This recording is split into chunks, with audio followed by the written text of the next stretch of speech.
একটা নতুন রেসিপি তোমাদের কাছে শেয়ার করছি। কি মাছ বলো তো রেসিপিটা? মাছটা হচ্ছে এই যে এই মাছটাকে তোমরা কি বলো? ট্যাংরা মাছ বলো, তাই তো? আমরা কিন্তু এই মাছটাকে ট্যাংরা মাছ বলি না, এই মাছটাকে বলি আমরা হচ্ছে বুজুরি ট্যাংরা। তা এই বুজুরি ট্যাংরা মাছটাকে ভালো করে ধুয়ে নুন হলুদ মাখিয়ে এটাকে একটু কড়া করে ভেজে নিয়েছি। তারপর কড়াইতে দিয়ে দিয়েছি একটু পেঁয়াজ আর এই দেখো কাঁচা লঙ্কা, আর এখানে হচ্ছে জিরে ধনে আর লঙ্কা বাটা, এই টমেটো কুচিয়ে রেখেছি লম্বা লম্বা করে। আর এটা কি পেঁয়াজ কলি না, কিন্তু এটা সিম আর আলু এইভাবে কেটে একটু ভেজে রেখেছি। এইবারে এর মধ্যে এই মশলাটা আমি দিয়ে দেব।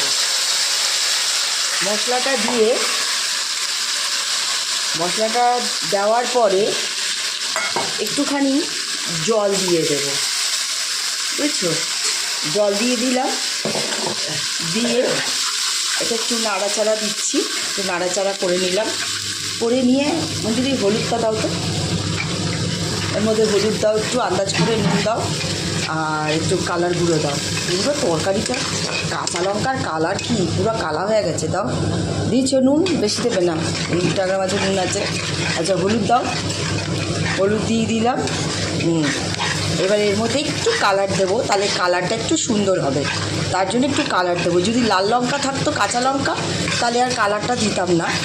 এর মধ্যে একটু কালার দিয়ে দেবো, এই যে একটু কালার দিচ্ছি। দাও, একটু দাও, আরেকটু দাও, আরেকটু দাও। এইবার কালারটা দিয়ে দিলাম।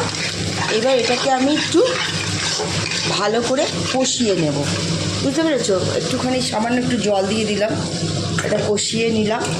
এটা ভালো করে একটু কষাবার পরে তারপরে তোমার এই যে টমেটো কুচিটা দেখেছো, কাঁচা টমেটো, কিন্তু এই কুচিটা আমি দিয়ে দেব। কুচিটা দিয়ে দিলাম। কুচিটা দেওয়ার পরে তারপরে আরেকটু ভালো করে সুন্দর করে কষিয়ে নেব।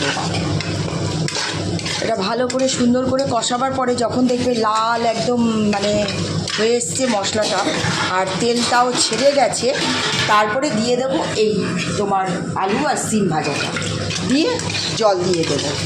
জল দিয়ে আন্দাজ করে জল দেব, দিয়ে কিছুক্ষণ ফোটার পরে মাছটাকে